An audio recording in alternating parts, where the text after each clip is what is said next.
आणि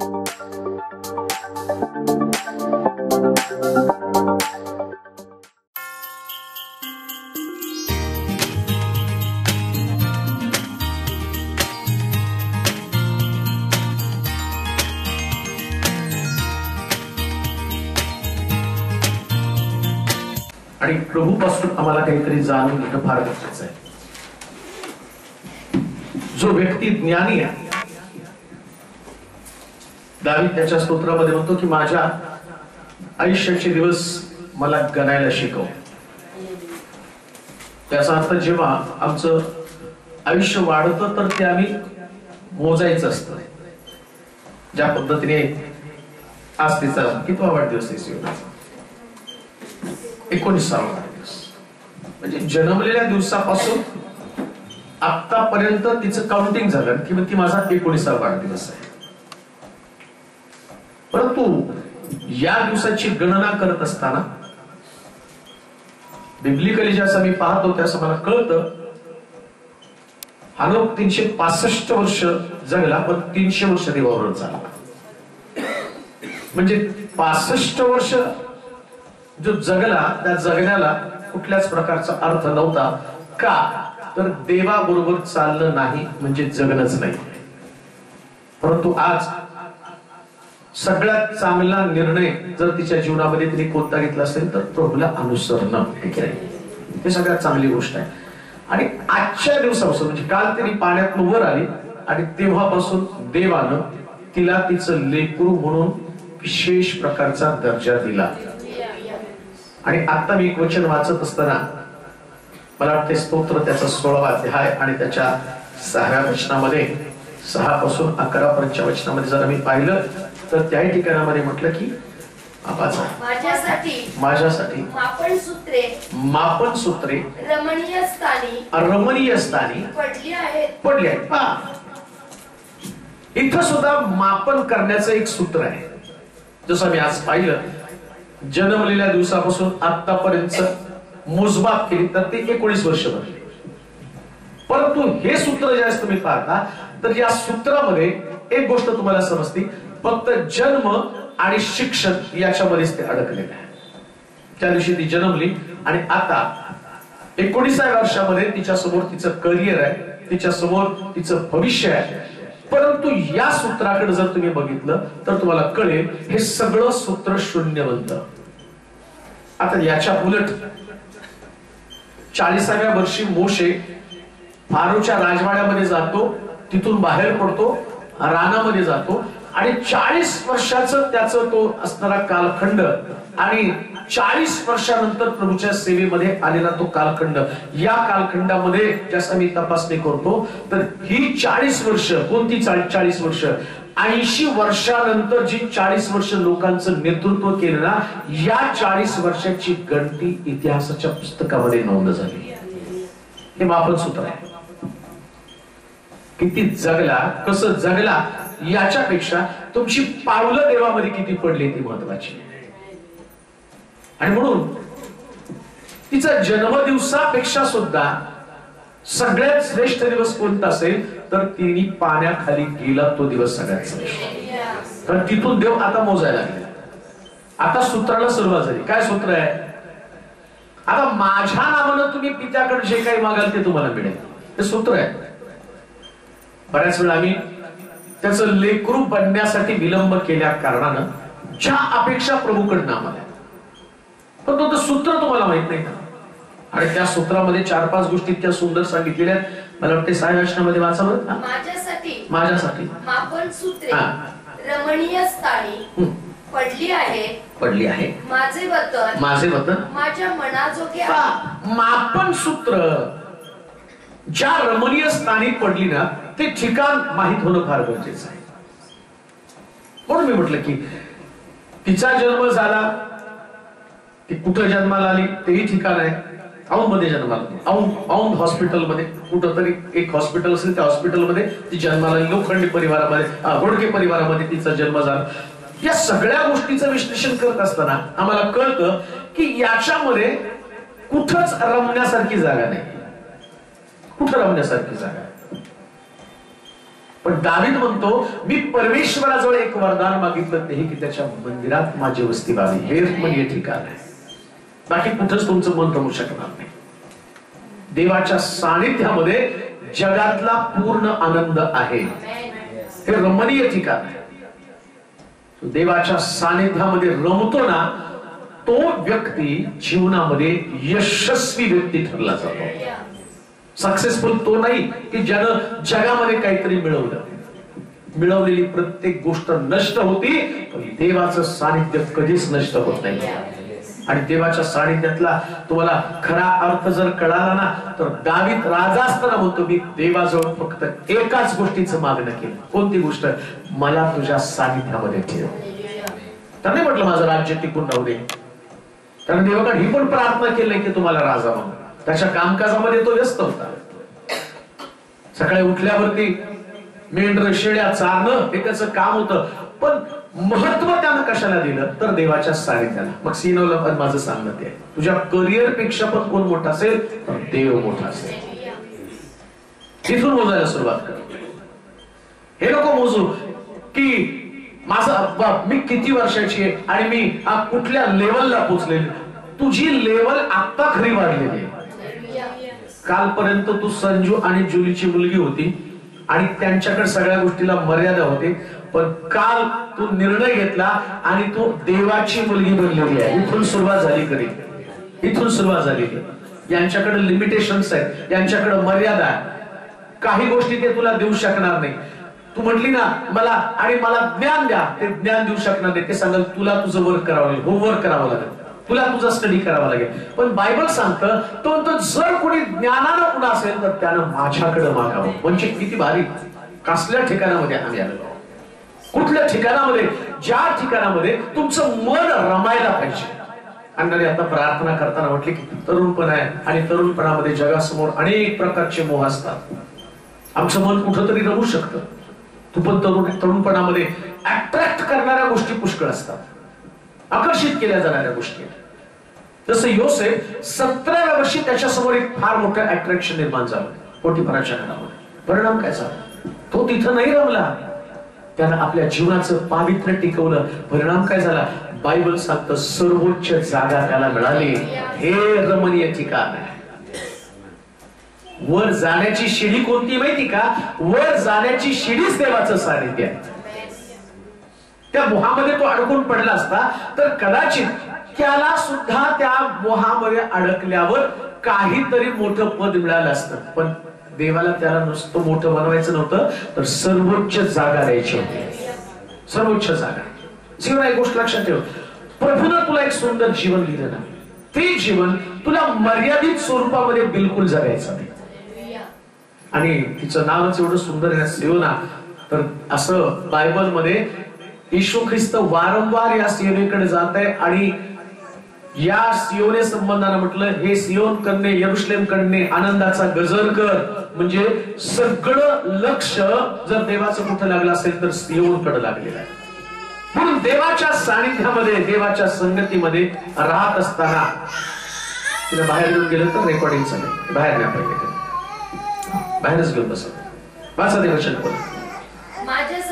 माझ्यासाठी मापन सूत्र रमणीय स्थानी पडली आहेत. माझे वतन माझ्या मनाजोगे. वतन किंवा वतन म्हणजे आमचं एक स्वप्न आहे. प्रत्येकाला स्वतःचं एक स्वप्न आहे.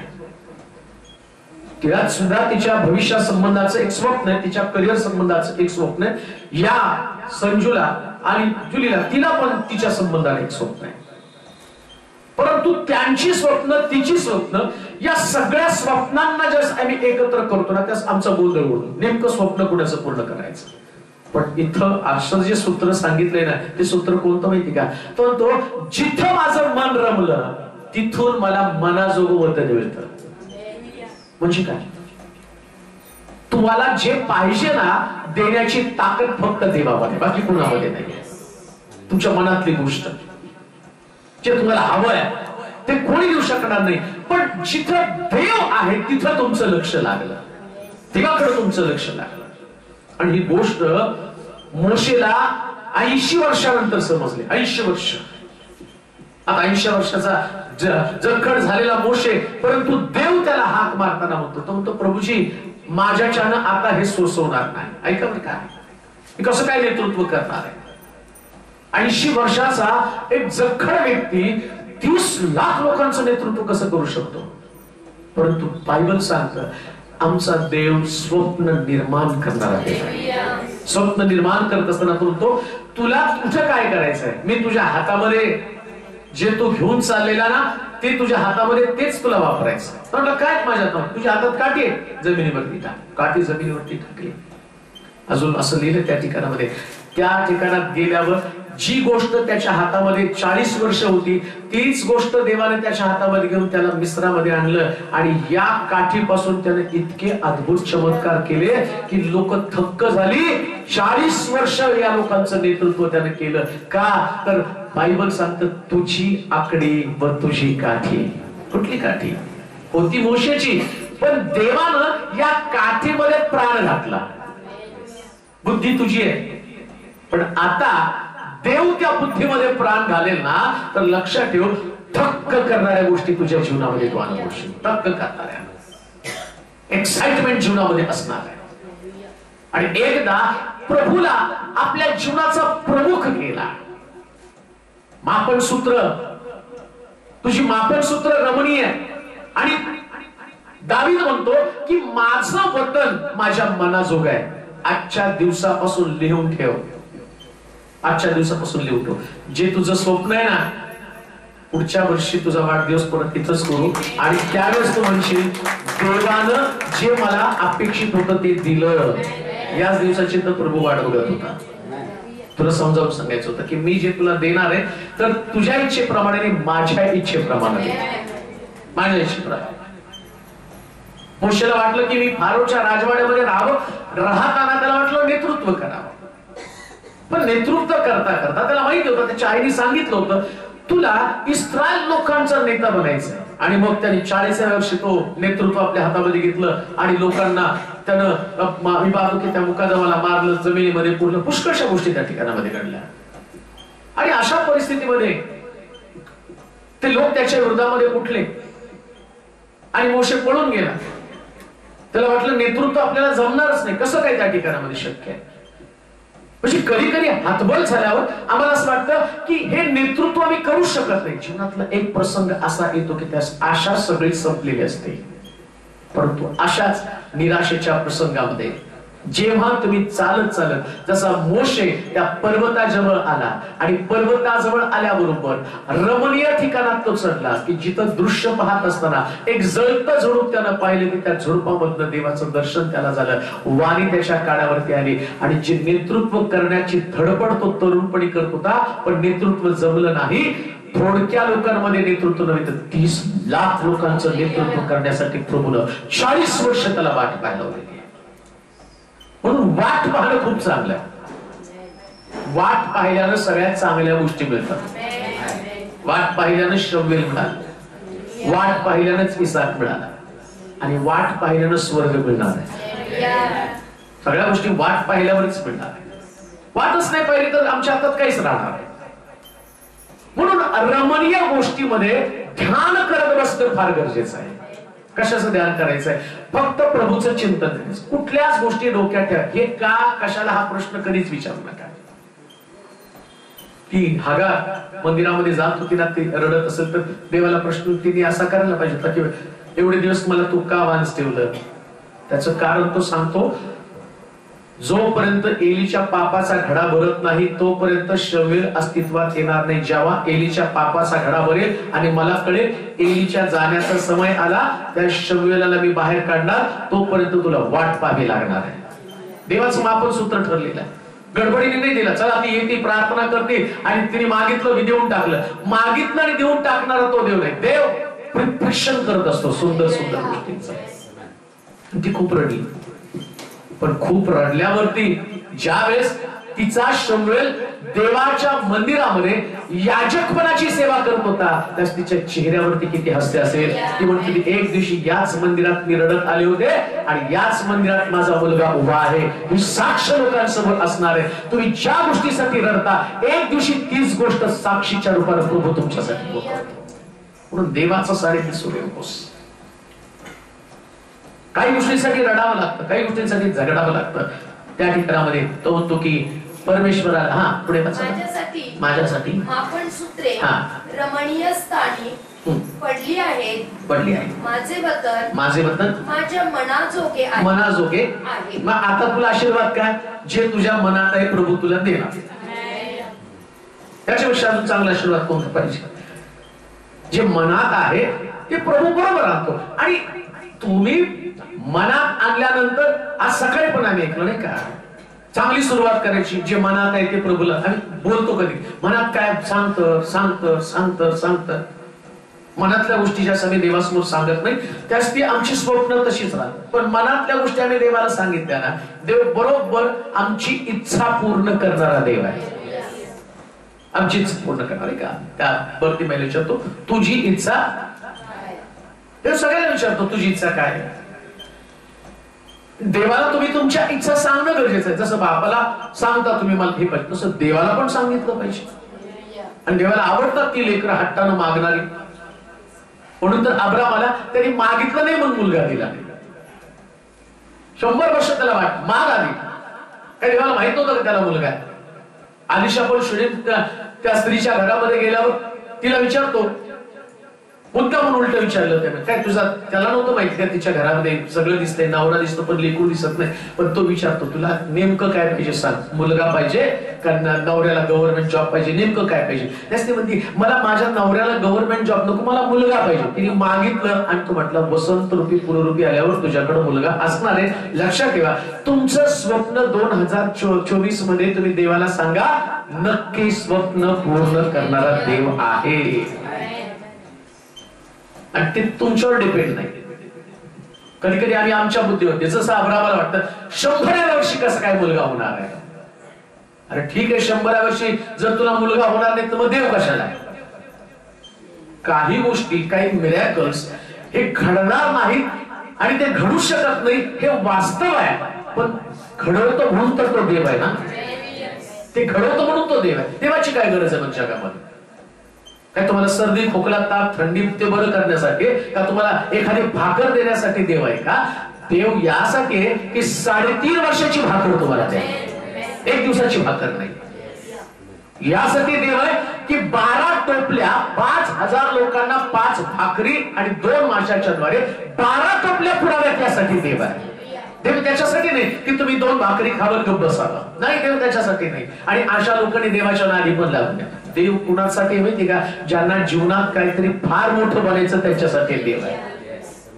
साध्या लोकांसाठी देव नाहीच आहे. साध्या लोकांनी कुठेतरी कोपऱ्यात बसून टाळ घेऊन कुठं बसायचं. पण ज्यांना देवाची प्राप्ती करून घ्यायची, महत्वाच्या जागेवरती ज्यांना पोहोचायचं, कुठलं योसेफ म्हणतो 11 पेंड्या माझ्या पेंड्याला नमन करतील, 11 तारे सूर्य चंद्र मला नमन करतील. हे तुमचं मनोगत तुम्हाला देवाला सांगता आलं पाहिजे. रोज उठून तो स्वप्न सांगत होता, हे माझं स्वप्न आहे, हे माझं व्हिजन आहे. असं जीवन जग. कोणतं? तुझ्या मनासारख्या गोष्टी मिळेपर्यंत प्रभूकडे मागत राहा. पुढे वाचा, त्याच्यामध्ये पुढे जाऊ शकतो आपण, पुढे जायला पाहिजे. माझ्यासाठी मापन सूत्र रमणीय स्थानी पडली आहे. माझे वतन माझ्या मनाजोगे आहे. परमेश्वरानं मला बोध केला आहे. त्याचा मी धन्यवाद करतो. माझे अंतर्यामही मला रात्री शिक्षण देते. परमेश्वरानं मला बोध केला. तिनं देवाकडं प्रति दिवशी बोधासाठी गेलं पाहिजे. देवापासून शिक्षण पण घ्यायचं असतं. जसं शाळेमधलं शिक्षण, कॉलेजमधलं शिक्षण आहे ना, तसं देवापासून रोज आम्हाला बोध घेतला पाहिजे. प्रभू तू सांग मी काय करावं. आणि एक गोष्ट लक्षात ठेवा, जी व्यक्ती आपल्या जीवनामध्ये देवाला न विचारता काही निर्णय घेते ती सक्सेसफुल कधी होत नाही. पण जी व्यक्ती प्रभूला विचारून निर्णय घेते तो जाशील तिकडे मी तुझ्या बरोबर आहे. जाशील तिकडं. कधी फेल्युअर नाही तुमच्या जीवनामध्ये येणार. कोण मोशेला इथं मुकादमासमोर इस्रायल लोकांसमोर घाबरलेला मोशे, परंतु देवापासून त्यानं बोध घेतला. तो म्हटला मी तुझं मुख बनेल, काळजी करू नको तुझा. आणि तो गेला आणि परिणाम काय झाला, राजा समोर वाढायला पण त्याला भीती नाही वाटली. आधी लोकांसमोर त्याला भीती वाटत होती, राजा समोर उभा राहिला. राजा म्हणतो कोण आहे तो? राजाला माहित नव्हतं का, अरे याच हा माझा आणि आपल्याच ठिकाणात राहून आपल्याला फसवून गेलेला व्यक्ती आहे. पण आता राजा समोर उभं राहायचं डेअरिंग कसं काय आलं त्याच्यामध्ये? देवाचं मार्गदर्शन घेतलं. देव म्हटलं तुझा आता मी माझे बरोबर चमत्कार तिथं दाखवतो. आणि ते चमत्कार पाहिलं आणि प्रत्येक वेळेस असं लिहिलं की देवानं फारच मटीन कठीण केलं, देवानं फारच मन कठीण केलं. कधी कधी काही गोष्टी आमच्या जीवनामध्ये कठीण असतात, पण या कठीण गोष्टीला सरळ करणारा पण देवच आहे. कठीण मार्ग येतो, कठीण मार्गातनं आम्हाला पुढे जायचं असतं. कठीण मार्गाने चालत असताना कोणत्याही परिस्थितीमध्ये एक वचन त्याच्यात दिले, मला पुढे वाचावं लागेल म्हणजे तुम्हाला समजेल. ते मला वाटतं की 11 वचन 11. जीवनाचा मार्ग, जीवनाचा मार्ग तू मला दाखवशील. तुझ्या सानिध्यात पूर्णानंद आहे, पूर्णानंद आहे. तुझ्या उजव्या हातामध्ये सौख्य सदोदित आहे. मार्ग जो आहे ना तो म्हटला, जास्त तुम्ही देवाच्या वचनामध्ये पाहता की डावी उजवीकडे वळू नकोस. आणि इकडं योहानाची आई सुद्धा येशूकडं दोघा पुत्रांना घेऊन त्याने एकाला तुमच्या उजवीकडे एकाला तुमच्या डावीकडे ठेवा. पण तिची अपेक्षा काय? आणि इथं काय म्हटलं, काय म्हटलं त्या ठिकाणी? जीवनाचा मार्ग तू मला दाखवशील. तुझ्या सानिध्यात पूर्णानंद आहे, तुझ्या उजव्या हातात सौख्य सदोदित आहे. इकडं काय केलं पाहिजे माहिती का? नेहमी देवाला उजव्या हाताकडेच ठेवायला पाहिजे. कुठं? उजव्या हाताला. कुणाला ठेवायचं? आम्ही म्हणतो ना कधी हा माझा राईट हँड आहे. कोण राईट हँड आहे? एक व्यक्ती असते. बऱ्याच वेळा मी म्हणतो पैसा कमवणं तर माझ्या उजव्या हाताचं बळ आहे. उजव्या हाताला एवढं महत्व नाही का? काम करण्याचं सगळ्यात जास्त ताकद उजव्या हातामध्ये. आणि शास्त्र काय सांगतं माहिती का? ज्या व्यक्तीनं उजवा हात म्हणजे सतत कार्य बघणं किंवा ज्याच्यावर तुम्ही डिपेंड आहात तो तुमचा उजवा हात आहे. आणि लक्षात ठेवा, जेव्हा तुम्ही देवावरती जास्त डिपेंड असताना तेव्हाच तुम्ही जीवनामध्ये सुख भोगता. देवाकडे लक्ष असलं पाहिजे, सतत देवाकडे बोध घ्या त्याच्याकडनं. म्हणजे प्रत्येक वेळेस तुम्ही देवाकडे पाहून त्याच्याकडनं मार्गदर्शन घ्यायचं. प्रभू मार्गदर्शन कर, कसल्या मार्गाने चालावं. ज्यास प्रभू तुमच्या उजवीकडे, कोण म्हटलं तुझ्या उजवीकडे सहस्रामध्ये डावीकडे लक्षामध्ये पडली तरी भिणार नाही. तुला भिण्याचं कारण नाही, का तर देवच तुमच्या बरोबर आहे. आणि म्हणून ज्यास परमेश्वर तुमच्या उजव्या हाताला, शास्त्रामध्ये म्हटलं तो आपल्या उजव्या हाताचा पुत्र. सुंदर नामे दरवाजाजवळ लंगडा भिकारी बसलेला त्यास त्याला पेत्र त्याचा उजवा हात धरून त्याला म्हणतो उठ, येशूच्या नावानं चालू आहे. उजव्या हातातली ताकद, उजवी बाजू आहे. आम्ही म्हणतो नाही का कमीत कमी सगळ्या गोष्टीमध्ये तिची उजवी बाजू काय? ती नम्र आहे. उजवी बाजू म्हणजे लक्षात येणारी गोष्ट. उजवी बाजू काय? ती फार नम्र आहे. तिची उजवी, बाकीच्या गोष्टी सोडून द्या, तिची उजवी बाजू ती चांगली आहे. आमची सगळ्यात चांगली उजवी बाजू येशू आहे. आमच्याकडे तो आहे, सगळ्यात उजवी बाजू ती आहे. आणि रोज आम्ही त्याच्याकडनं मार्गदर्शन घेतो. प्रभूला विचारतो प्रभू काय करावं, शिक्षणाच्या प्रभू काय करावं. प्रत्येक वेळेस देवाकडनं बोध घ्या. देवाचा बोध कधीच फेल्युअर नसतो. का? कारण तो सृष्टीचा निर्माता आहे. सृष्टीचा निर्माता आहे. तुमच्या जीवनामध्ये कधी कधी निर्णय घेताना तुम्ही चुकाल, पण देव जग निर्माण करताना कुठंच चुकला नाही. काय निर्माण केलं बघा ते.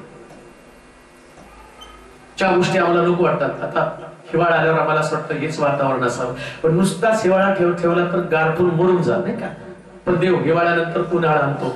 उन्हाळ्यामध्ये बाष्पीभवन येतं, मग पाणी वर जातं, मग ते 4 महिने ते पाणी बरोबर साठतं, मग वारं सुटतं, मग पाऊस पडायला लागतो, मग पीक येतो. काय सूत्र म्हणून ठेवलंय. सूत्रामध्ये कधी बिघाड झाला तर दुष्काळ का पडतो त्यास तुमच्या लक्षात येतं. अरे तो म्हटलं असं लिहिलंय मला वाटतं अनुवादाच्या पुस्तकामध्ये आवर्षण आणि दुष्काळ नाही का, आता वाचत बसायचं नाही. म्हणजे देव तुम्ही चुकता दुष्काळाची आठवण करून देतो. मी थांबवलं, मी सांगितलं आता पाऊस नाही पडायचं, इल्याला प्रार्थना कर 3.5 वर्ष पाऊस पडणार नाही.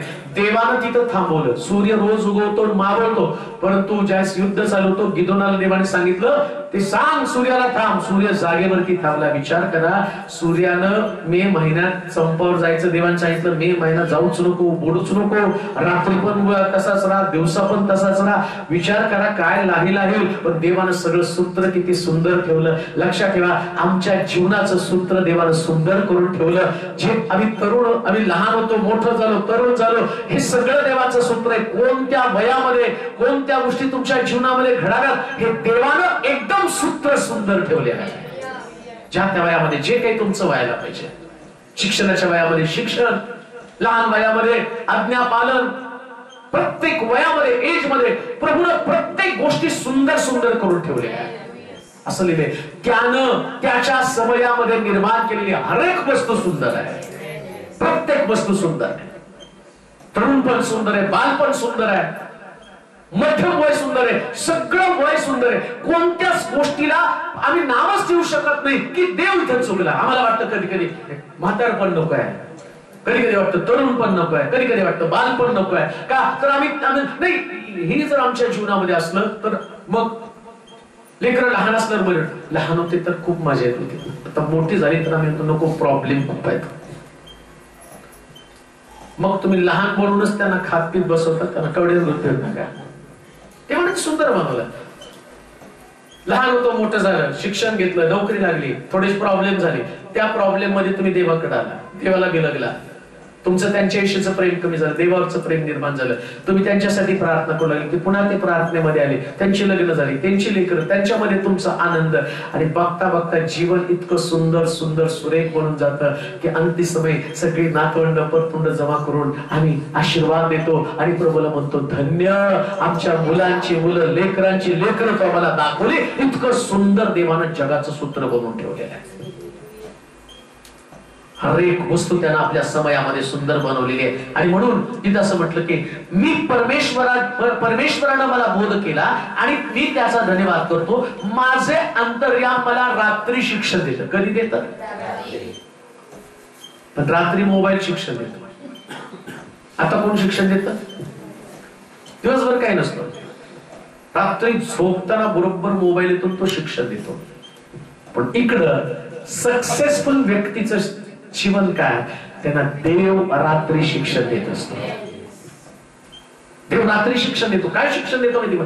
पवित्र आत्मा. तुम्ही जेव्हा रात्री बिछाण्यावरती पडता त्यास पवित्र आत्मा तुमच्याशी गहन आणि गुज गोष्टी बोलत असतो. अजून एक गोष्ट तुम्हाला सांगू का? प्रभू येशू ख्रिस्त जेव्हा जेव्हा रात्री प्रार्थना करून खाली आला ना, तेव्हा खाली आल्यावर मिरॅकल्स घडले. का तर देव त्याच्याशी रात्री बोलत होता. कोण बोलतं आमच्या संगती, कुणाचा बोध आम्ही स्वीकारतो. तरुणपणामध्ये जर आम्ही देवाविषयीच्या गोष्टी ऐकल्या, त्याचा बोध ऐकला, रात्री आमच्या अंतर्यामाला, कोणाला शिक्षण आहे? अंतर्यामाला. हे आमचं मन जे आहे. आणि आज आम्ही पाहतो की नेमकं पाप रात्रीच घडलं जातं, दिवसा नाही घडत पाप.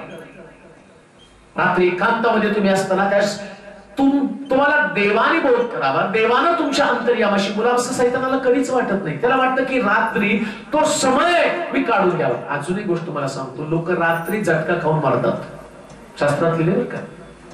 अगं सकाळी आमच्याशी बोलले, रात्री गेले. म्हणजे दोन गोष्टी, एक रात्री देव बोलतो म्हणजे बोध करतो, आणि देव दुसऱ्यांदा बोलतो म्हणजे झटके देऊन बोध करतो, तो गायब करतो लोकांना. किती धन्य लोक आम्ही रात्री देवाचं बोलणं ऐकावं, बोध स्वीकारावा आणि म्हणावं शमूएल बाळ ऐका. शमूएल बाळ देवाच्या मंदिरात निजलेला असताना रात्री परमेश्वर त्याच्याशी बोलला आणि शमूएल म्हणतो बोल प्रभू तुझा दास ऐकत आहे, बोल प्रभू तुझा दास ऐकत आहे. त्यानंतर प्रभूकडे मागायचं आणि म्हणायचं देवा माझ्याशी रात्रीच्या वेळेस बोल. शमूएल असाच म्हणलं नाही, शमूएल रात्री त्यानं देवाकडनं बोध घेतलेला. रात्री माझं अंतर्याम मला काय करतं? हा, माझं अंतर्याम म्हणजे आत्मा. अंतर्याम म्हणजे आत्मा. अंतर्याम म्हणजे नेमकं काय? काय आतमध्ये तुमच्या? अंतर्याम म्हणजे आतमधला माणूस, आतमधला आत्मा. जर पवित्र आत्मा तुमच्यामध्ये आहे तर तो तुम्हाला शिक्षण देतो. कोणतं शिक्षण देतो? दानियल 3 सप्तक 7 सप्तक देवाशी बोलत होता, म्हणून त्याचं शिक्षण त्याला जे पवित्र आत्मा देत असताना इकडं दानियेलाची प्रार्थना प्रारंभ होताना देवदूताला स्वर्गातून पाठवतो, दानियेलला सांग देवानं तुझ्या मनातल्या सगळ्या प्रार्थना मान्य करून टाकलेल्या. शिवना एक गोष्ट लक्षात ठेव, रात्री प्रभूशी बोलायला सुरुवात कर, सकाळी उठल्यावर तुला कळेल मनावरचा सगळा भार हलका झाला. का तर सगळं ओझं प्रभूनं घेतलं आणि त्यानं मला हलकं करून टाकलेलं आहे. जगामध्ये जगताना ना रात्री प्रभूशी बोलणं गरजेचं आहे. एकच गोष्ट वाचूया,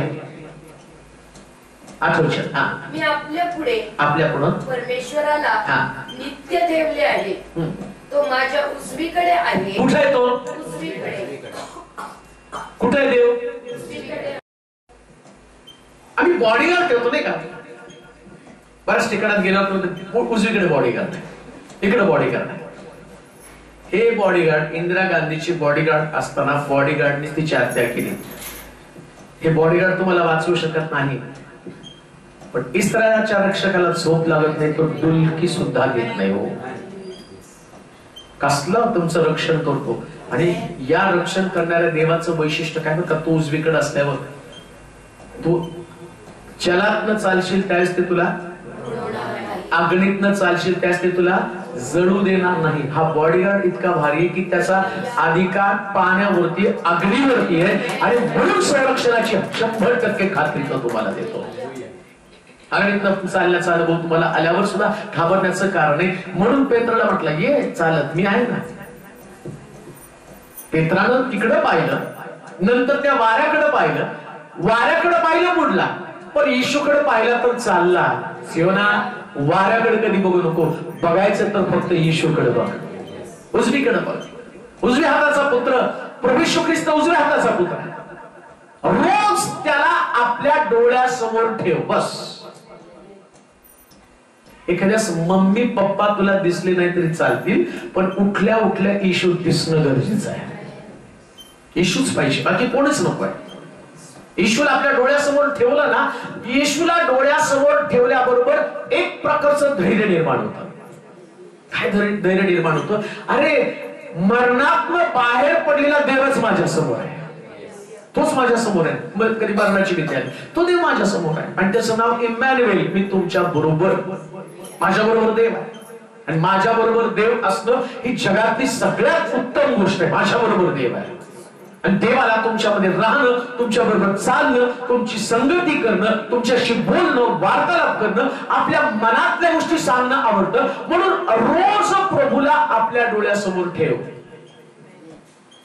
आणि काल तर तू प्रभूला डोळ्यासमोर घेण्यासाठीच पाण्याखाली गेलेली. पाण्याखाली जाणं एक साधी गोष्ट नाही. पाण्याखाली गेल्याबरोबर देवाला वाटते माझं लेकरू, आता मी माझ्या लेकराबरोबर नाही का, संचू इथं तिला ऍडमिशन घे म्हटलं, तिथं ज्या तिला पाहिजे ऍडमिशन तर इथे मिळायचं. मग तिचं संजू मला म्हटलं, मी तिला म्हटलं ठीक आहे सोलापूरमध्ये ऍडमिशन मिळतं, मी तुझ्या बरोबर तिथं राहतो. मग हा बाप इथं येऊन राहायला तयार आहे, तुमचा बाप स्वर्गातला 24 तास तुमच्या बरोबर आहे. हा दृश्य आहे, हा दिसतो, तो अदृश्य आहे पण सामर्थ्यशाली आहे, पॉवरफुल आहे. तो पॉवरफुल आहे आणि म्हणून रोज त्याला बघायचं. त्याला बघितलं ना संपलं. मला माहितीये ती बाहेरून कुठून आली तर पहिले मम्मीला विचारतील पप्पा आले नाही का, म्हणजे आता तिचा वार्तालाप काय मी 24 तास तर तिच्याशी कधी माझं बोलणं, मुळात ती बोलायला फार कमी, हसती फक्त नाही का, बोलती कमी हसती जास्त. पण गॅरंटी मला बाहेरून आली की ती पहिल्यांदा विचारशील मम्मी पप्पा नाही आले का, पप्पा कुठे गेले, कारण लेकरांचा जीव बापावर जास्त असतो. आणि आता इथं असं म्हटलं बायबलमध्ये, तू जर तुझ्या बापाला रोज आपल्या डोळ्यासमोर ठेवलं, हा तुझा बाप तर कामाला जाईल, पण हा असला बाप आहे 24 तास तुमचीच राखण करणं, तुमची राखण करणं हेच काम आहे. आणि दुसरं काम तुमचं त्याचं कोणतं माहिती का, तुम्हाला जे जे लागतं ते पुरवणं, हे बापाचं काम आहे. काय लागतं ते पुरवतो तो हा बाप आहे. म्हणून एखाद्यास हा बाप डोळ्यासमोर नसला तरी चालेल, पण तो बाप मात्र रोज डोळ्यासमोर असू दे. का त्या बापाला तुझी फार काळजी आहे. आणि म्हणून शेवटी जाता जाता एकच वचन वाचूया. म्हणून माझे हृदय आनंदित झाले आहे. मग आता वाढदिवस केला म्हणून तुझं हृदय आनंदित नाही, तर येशू तुझ्या जवळ आहे म्हणून आनंदित आहे. आज माझं वाढदिवसाचं सेलिब्रेशन आहे किंवा माझ्यासाठी काही खास तयारी केली म्हणून माझं अंतःकरण उल्हासित नाही, तर माझा बाप माझ्या डोळ्यासमोर आहे. सगळ्यात उत्तम बक्षीस तेच आहे. कोणतं? देव माझ्या समोर असणं. का हो? कारण सगळी बक्षिसं त्याच्याकडे आहेत. आम्ही दिलेलं बक्षीस, मी जे बक्षीस दिलं माझ्यापेक्षा भारी कोणीतरी दिलं, मग मला तुम्ही म्हणत नाही यांचं छान आहे म्हणजे माझं बक्षीस कचरा नाही का? तोच कचरा. बक्षिसामध्ये फरक असतो, ड्रेसमध्ये फरक असतो. एखादा कलर आवडतो, एखादा कलर आवडत नाही. पण मी तुम्हाला सांगू का, लाखात एक येशू हो, त्याचं कंपॅरिझनच नाहीये. कुठल्याच बक्षिसाशी कंपॅरिझन करता येणार नाही. येशू एक इतकं भारी बक्षीस आहे. आणि या बक्षिसाचं वैशिष्ट्य काय माहिती का? काही बक्षीस आहेत ना, ती माणसं खास ठेवणीमध्ये ठेवतात आणि कधीतरी उघडून बघतात, फार आवडतं. येशू एक असं बक्षीस आहे ना, ते कोणाकडे नाही पण तुझ्याकडे असलं ना, तर या बक्षिसाला तू सारखं सारखं बक्षीस, सारखं बक्षीस रोज. आणि असं म्हटलं, तो समोर असल्या कारणानं माझं हृदय आनंदित. आनंदाचं सूत्र काय? देव समोर असल्यानं आनंदित होणार आहे. देव समोर असल्या कारणानं. तर येशू समोर आहे तर आनंद असणारच आहे. म्हणून आम्ही पाहतो बंदी शाळेमध्ये पेत्र असताना सुद्धा त्याचं शरीर फोडलेलं होतं, पण रात्री आनंदाचं गीत गाऊन फिलिपिकरच्या पत्रामध्ये पाऊल लिहितो, प्रभूमध्ये सर्वदा आनंद करा. पुन्हा सांगतो आनंद करा. त्याला फटक्याचं आणि दुःख वाटलं नाही, पण प्रभू माझ्या सोबत याचा आनंद त्याला वाटला. म्हणून प्रभूला समोर ठेवून जीवन जग. रोज कधीच निराश होणार नाही, कधीच हताश होणार नाही. प्रभूला डोळ्यासमोर ठेवायचं आणि जगायला सुरुवात करायचं. जगताना तुझ्या आनंदाचं रहस्य जर कोणी विचारलं ना, तर एकच त्याचं रहस्य सांगायचं, येशू रोज माझ्या समोर आहे. येशू रोज माझ्या समोर आहे. म्हणून जाता जाता सांगेल, जन्माच्या दिवशी, आज प्रार्थनेच्या दिवशी प्रभू तुझ्या समोर आहे. हे आजच्या दिवसापुरतं नाही, वर्षाचे 365 दिवस त्याला आपल्या डोळ्यासमोर घेऊन जीवन जग. यशस्वी होशील आणि तुझ्या जीवनातला आनंद एवढा सुद्धा कमी होणार नाही. कारण आनंदाचं भरत फक्त येशू आल्यावरच निर्माण होतं. बाकी आनंदाची भरती येऊ शकत नाही. म्हणून त्याला आपल्या डोळ्यासमोर ठेवून चाल. सक्सेसफुल जीवन, साक्षीचं जीवन आणि प्रभूने दिलेलं सुंदर जीवन नक्कीच देव तुला देणार आहे. आपण प्रार्थना करू. सामर्थ्यशाली देवा, आभार मानतो, तुझी स्तुती करतो आजच्या दिवसाबद्दल. तुझ्या सानिध्यामध्ये पूर्ण सियोनाबद्दल मी तुझी स्तुती करतो प्रभूजी. वर्षभर तिचा प्रतिपाळ केला, सांभाळ केला, ज्या चांगल्या त्या गोष्टी तिला तू दिल्यास. जीवनच इतकं सुंदर दिलं तर बाकीच्या गोष्टी काय दोष तुझ्यामध्ये काढावा, काय अंशामध्ये काढावा. माझी प्रार्थना तिच्यासाठी असेल प्रभूजी, काही मिळालं नाही तरी चालेल, देवाचं सानिध्य भरपूर तिच्यामध्ये मानवेल म्हटलेला येशू प्रति दिवशी तिच्या डोळ्यासमोर लावले. जे सुंदर जीवन तिला तू दिले, तिच्यामध्ये तिने वाढावं, टिकावं. देव आणि मनुष्य या दोघांची कृपा तिला लाभू दे प्रभूजी. काही गोष्टी, काही तिचं वतन, काही तिचे आशीर्वाद अडले, परंतु आम्ही अडलेले आशीर्वाद येणार नाहीत असा आमचा विश्वास नाही. माझं वतन माझ्या मनाजोगा आहे हाच आमचा विश्वास आहे. आणि त्या विश्वासाप्रमाणे तिला वाढव प्रभूजी.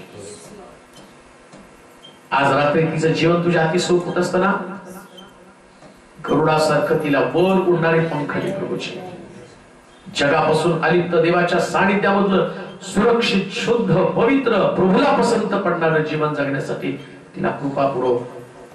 पुष्कळ मुली तिच्याकडे पाहून त्याने देव शिकावा, देवाला तिला पाहून देवाचा धन्यवाद करावा, देवाच्या जवळ तिने यावं. ख्रिस्ताचे सगळे स्वभाव तिच्यामध्ये होते माझ्या. प्रार्थनेचं जीवन तिचं मजबूत कर. मी तिच्या करिअरसाठी प्रार्थना करत नाही, कारण तिचं करिअर तुझ्या हातात आणि तू घडवतो ते सगळ्यात उत्तम असणार. तुझ्या इच्छेप्रमाणे जे चांगलं तिच्या मनातलं आणि तू ठरवलं ते तिला मिळू दे प्रभूची. धन्यवाद देतो, तुझी स्तुती करतो. नवीन वर्षामध्ये नवीन संकल्प, नवीन योजना आणि देवाच्या सानिध्यामधली भूक आणि तहान तिच्यामध्ये उत्पन्न कर.